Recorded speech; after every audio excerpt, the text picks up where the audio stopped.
তো শিক্ষার্থী বন্ধুরা কেমন আছো সবাই? আশা করি সবাই ভালো আছো।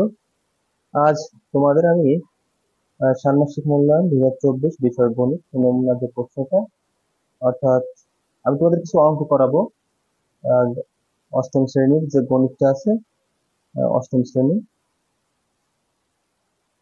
তাহলে আমরা কথা না বাড়িয়ে শুরু করি। তোমাদের প্রথম, তোমরা জানো যে তোমাদের বই থেকে আহ, নিয়ম অনুযায়ী প্রশ্ন আসছে। তো আজ প্রথমে তোমাদের সংখ্যা প্যাটার্ন নিয়ে কিছু অঙ্ক করাবো। ধরো, তোমাদের সংখ্যা প্যাটার্নে যে কোনো অঙ্ক থাকতে পারে। যেমন ছোট করে আমি বিষয়টা একটা উদাহরণ দিই। যেমন একটা অঙ্ক করাইলাম যে 50 এর 2%। তাহলে তোমরা এটা কিভাবে করবে?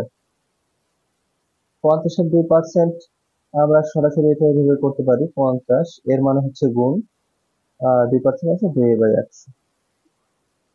এখন এটা যদি আমি একটু কাটাকাটি করি, দেখো 5 দুগুণ হয় 10, 2 2 কাটলে হচ্ছে 1। তার মানে সরাসরি এটা আমি 1% লিখতে পারি। এখন আমি তোমাদের অন্য একটা অঙ্কে চলে যাই। প্যাটার্নের যে অঙ্কটা, ফিবোনাচি। ফিবোনাচির যে বিষয়টা, এই বিষয়টা তোমরা একটু খেয়াল করো বন্ধুরা। ফিবোনাচি হচ্ছে তোমাদের এই বর্তমান যে অঙ্ক আছে, সে অঙ্কের ভিতরে সবচেয়ে গুরুত্বপূর্ণ একটা প্যাটার্ন।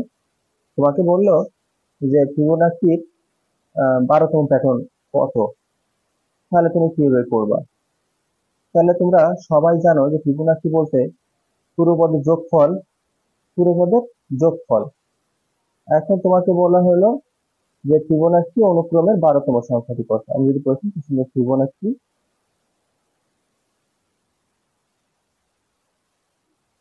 অনুক্রমের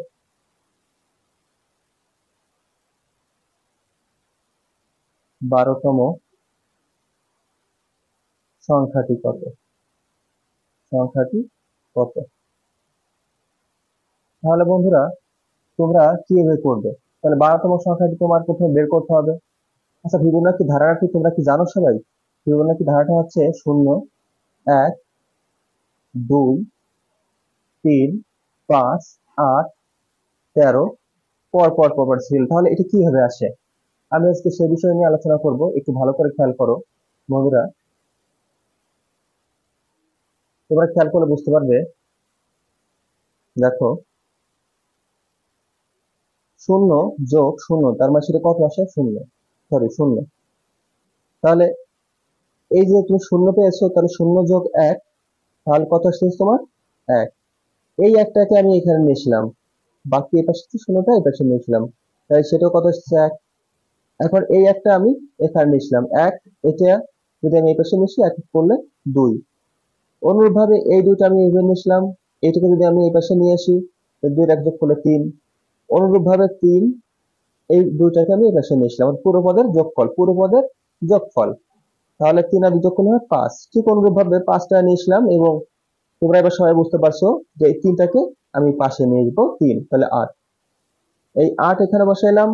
5টাকে কি করলাম? আমি আমি 5টাকে সুন্দর করে এইভাবে বসাই দিলাম। 8 5 কত আসছে? 13। ঠিক অনুরূপভাবে আমি যদি এই পাশে করি 13, আর হচ্ছে এখানে ছিল কত? 8। দেখো বন্ধুরা 21। তাহলে এই 21টাকে আমি এই পাশে নিয়েছিলাম, বাকি আসছে কত? 13, 13কে নিয়ে আসবো, পূর্বপদের যোগফল। তাহলে 3 আর 1 4, 2 আর 1 3, 34। এবার বলা হয়েছে আমাকে যে 12তম পদ বা 12তম সংখ্যাটি কত। তাহলে তুমি একটু খেয়াল করো বন্ধুরা, যে 1 2 3 4 5 6 7 8 9 10, তোমার কাছে কি মনে হয়েছে যে কত নম্বর পদ এটা? এটা কত নম্বর পদ? 34। তাহলে আমি আরেকটু করি, 34 আর এই পাশে 21টা নিয়েছিলাম। তাহলে 4 আর 1 5, 3 আর 2 5, 55। এই 55, এই পাশে 34টা আমি নিয়েছিলাম। তাহলে 5 আর 4 9, আর 5 আর 3 8, 89। এবার দেখো তো বন্ধুরা 12টা হয়েছে কিনা? 1 2 3 4 5 6 7 8 9 10 11 12, অর্থাৎ 12 নম্বর পদ হচ্ছে কত নম্বর? 12তম পদ কত? 89। 12তম পদ 89। বন্ধুরা তোমরা কিন্তু অবশ্যই এই অঙ্কগুলো সুন্দর করে দেখে যাবে, এবং বাসার থেকে আরো সুন্দর করে প্র্যাকটিস করে যাবে।